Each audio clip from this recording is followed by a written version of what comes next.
எனவே அரசை பொறுத்தளவுக்கு குறைந்தபட்சம் 45 ரூபாயிலிருந்து 46 ரூபாய் ஒரு லிட்டருக்கு எதிர்பார்க்கிறார்கள். எனவே இந்த அரசு உடனே ஆவினுக்கு பால் வருவதற்கு ஏற்படும். ஏன்னா இப்ப பார்த்தா ஜனவரி 25 இப்போ ஒப்பிட்டு பார்க்கிற பொழுது இப்ப பால் ஆவினுக்கு பால் ஊற்றுவதே குறைந்து விட்டது. அதுக்கு காரணம் அவர்களுக்கு கட்டுப்படியான விலை தரவில்லை என்கிற ஒரு குற்றச்சாட்டு இருக்கிறது. எனவே கூடுதலாக இந்த அரசாங்கம் பால் உற்பத்தியாளருக்கு 45 ரூபாய் கொடுத்தால்தான் ஆவினுக்கு பால் வரும், தனியாருக்கு பால் போகாமல் நிறுத்த முடியும். எனவே அரசின் கவனத்திற்கு இது கொண்டு வருகிறேன். மாண்பு உறுப்பினர் அகிரேஷ், மாண்பு முன்னாள் முதலமைச்சர் எடப்பாடி கே பழனிசாமி அவர்கள். மாண்பு சட்டப்பேரவைத் தலைவர் அவர்களே, அந்த சிறுத்தையை பிடிப்பதற்காக மாவட்ட வன அதிகாரியிடம் மனு கொடுத்தும் இதுவரை எந்த நடவடிக்கையும் எடுக்கவில்லை. நேற்றைய தினம் அந்த சிறுத்தை எங்கள் ஊருக்கே வந்துவிட்டது. ஆகவே மாண்புமிகு பேரவைத் தலைவர் மூலமாக வனத்துறை அமைச்சர்களை கேட்டுக்கொள்கிறேன், தயவு செய்து உடனடியாக அந்த சிறுத்தையை பிடித்து, நீங்கள் லாஸ்ட் டைம் இதே தான் சொன்னாங்க, கடந்த மாதம் அந்த சிறுத்தையை பிடித்து களக்காடு வனத்துறையில் கொண்டு விட்டார்கள். மீண்டும் அதே திரும்ப கன்னியாகுமரி மாவட்டத்தில் வந்துவிட்டது. ஆகவே அதை அந்த சிறுத்தையை பிடித்துக் கொண்டு வேற ஏதாவது ஒரு மலைப்பகுதியை கொண்டு விடும் என்று கேட்டுக்கொள்கிறேன். மாண்பு உறுப்பினர் செல்லசாமி அவர்கள். மாண்பு உறுப்பினர் செல்லசாமி. ஓரிரு நாட்களில் அறுவடை செய்யப்படும் என்று சம்பந்தப்பட்ட மாவட்ட வேளாண்மை மற்றும் இணை இயக்குநர்கள் தெரிவித்துள்ளார்கள். மேலும் தென்மேற்கு பருவ காலத்தில் எல்நிலோ விளைவினால் நிகழும் வானிலை மாற்றங்கள் ஏற்படும் பயிர் பாதிப்பு மற்றும் மழைப்பொழிவு தொடர்ந்து கண்காணிக்கப்பட்டு வருகிறது. பயிர் பாதிப்பு ஏற்படும் பட்சத்தில் அரசு விதிகளின்படி 33% மற்றும் அதற்கு மேல் பாதிக்கப்பட்ட பேருக்கு நிவாரணம் வழங்க உரிய நடவடிக்கை என்பதை இந்த பேரவையின் வாயிலாக தெரிவித்துக் கொள்கிறேன். 2026-77 ஆண்டுக்கான மானிய கோரிக்கைகள் மீது விவாதம் வாக்கெடுப்பும். மானிய கோரிக்கை எண் 34 நகராட்சி நிர்வாகம் மற்றும் குடிநீர் வழங்கல் துறை மாண்புமிகு பள்ளிக்கல்வி தமிழ் வளர்ச்சி மற்றும் செய்தித்துறை அமைச்சர் அவர்கள்.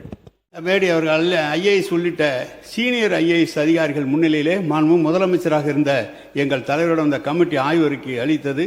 அதில் அவசரகால தீர்வு, நீண்டகால தீர்வு என பரிந்துரைகள் வழங்கியிருந்தனர். எங்கள் மாண்பு முதலமைச்சர் அவர்கள் உடனடியாக அவசரகால தீர்வுக்கான பணியினை மேற்கொள்ள உத்தரவிட்டார்கள்.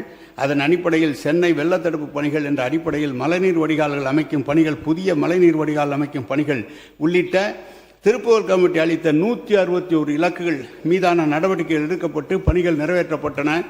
இந்த அறிக்கையிலே அனைத்து பரிந்துரைகள் மீது நடவடிக்கை எடுத்து குறிப்புகளை இப்பேரவையில் வைக்க வேண்டும் என்ற பணிகளை மேற்கொண்டிருந்த சமயத்தில் தேர்தல் வந்துவிட்ட காரணத்தால் அது வைக்க இயலாமல் போய்விட்டது. இப்போது நீங்கள் ஆட்சிக்கு வந்துவிட்டீர்கள். அக்கமிட்டியின் இறுதி அறிக்கையை தாராளமாக அவையில் வையுங்கள், மீதமுள்ள பரிந்துரைகளை நிறைவேற்றுங்கள், எங்களுக்கு எவ்விதமான ஆட்சேபனையும் இல்லை, நாங்கள் முழு ஒத்துழைப்பை தருகிறோம் என்று இந்த நேரத்தில் திருப்புகழ் கமிட்டியினுடைய அறிக்கைக்காக அவர் சொன்னார்கள். இங்கே தலைவர் அவர்களால் வறுக்கப்பட்டு எனக்கு நகராட்சி துறையில் என்ன பணிகள் என்று சொன்னால் எல்லாம் தெரிந்ததுதான். அதிகாரிகள், எங்களிடம் இருந்த அதிகாரிகள் தான் முழுமையாக இன்றைக்கு நகராட்சி துறையிலே இருந்து பணியாற்றி கொண்டிருக்கிறார்கள். குடிநீர் வசதிகள், மழைநீர் வடிகால் வசதிகள், கழிவுநீர் அகற்றுதல், கழிவறை வசதிகள், தார் சிமெண்ட் சாலைகள் அமைத்தல், புதிய பேருந்து நிலையங்கள், தெருவிளக்குகள், பூங்காக்கள் மற்றும் விளையாட்டு மைதானங்கள், பொது சுகாதாரம், சந்தைகள் அமைத்தல், அறிவுசார் மையங்கள், நூலகங்கள் அமைத்தல், பள்ளிகள் பராமரித்தல், நீர்நிலைகளை தூர்வாரி கரைகளை பலப்படுத்துதல், பயோமைனிங் மூலம் தேக்க திடக்கழிவுகளை அகற்றுதல், திடக்கழிவு மற்றும் திரவ கழிவு மேலாண்மை, குப்பையிலிருந்து எரிவாயு தயாரித்தல், தூய்மை பணியாளர்களுக்கு துணை முனைவோர்களாக மாற்றி அவர்களுக்கு அனைத்து பாதுகாப்பும் வழங்குதல், புதிய நவீன எரிவாயு தகனமடை அமைப்பது போன்ற இந்த பணிகளை தான் அதை நிறைவேற்றி தரவே இல்லை. இந்த தண்ணி இல்லாம இங்க மக்கள் ஒரு 5000 ஆரம்பிச்சாங்க. ஒரு 30 வருஷத்துல இருந்து இன்னைக்கு 20,000 குடும்பங்கள் வெளி மாநிலத்துல போய் வேலை பார்த்துட்டு இருக்காங்க. இந்த மக்கள் எல்லாம் வெளி மாநிலத்தில் வேலை பார்க்கறதுக்கு ஒரு அடிப்படை வசதி, ஒரு விவசாயிகள் தண்ணி இல்லாம இருக்காங்கன்றது எங்களோட கோரிக்கை. அது ஒரு பிரதான கோரிக்கை. எங்க மக்கள் ரொம்ப வேதனையான விஷயம். ஒரு விஷயத்தை கூட செஞ்சதில்லை. இன்னொரு விஷயம், நல்ல வேலை தமிழக வெற்றி கழக அரசு இந்த தடவை வந்துருச்சு. இல்லைன்னா எங்கள் பகுதியே இந்த மேப்பிலே காணா போயிருக்கும். உசிலம்பட்டி மேப், அந்த மேப்பில் தமிழ்நாடு மேப்பிலே உசிலம்பட்டி காணா போயிருக்கும். எந்த ஒரு நலத்திட்டையும் செய்ததே இல்லை. ஏன்னா நான் இதை சொல்லிதான் ஆகணும். இதை சொல்லிதான், இது பாதிக்கப்பட்ட ஒருத்தர் நானும் ஒருத்தன் தான், பாதிக்கப்பட்ட மக்கள் நானும் ஒருத்தன் தான். அதனாலதான் நான் சொல்றேன், எங்கள் மக்கள். உறுப்பினர் ஏவா வேலு அவர் உட்காருங்க ஒருத்தர் மட்டும். உசிலம்பட்டி தொகுதி மேப்பிளே காணாம போயிருன்னு சொல்லிட்டு மதுரை மாவட்டத்தில் அதிக செழிப்போடு இருக்கிற ஏரியா உசிலம்பட்டியும் சோழவந்தான் பகுதி என்பதை நான் இந்த நேரத்தில் குறிப்பிடாது. மாண்புமிகு பள்ளிக்கல்வித்துறை அமைச்சர் வாங்க.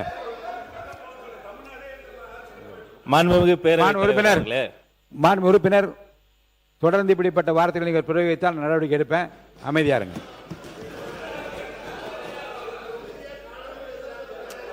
அப்புறம் அதுக்காக பதில் உட்கார்ந்த இல்ல அதுக்காக பதில் அவர் உட்கார்ந்தபடியே சொல்லுவாரா? உட்கார்ந்தபடியே ஒரு பதில் சொல்லுவாரா? அவர் சொல்லுங்க. மாண்பு பள்ளிக்கல்வித்துறை அமைச்சர். மாண்புமிகு பேரவைத் தலைவர் அவர்களே.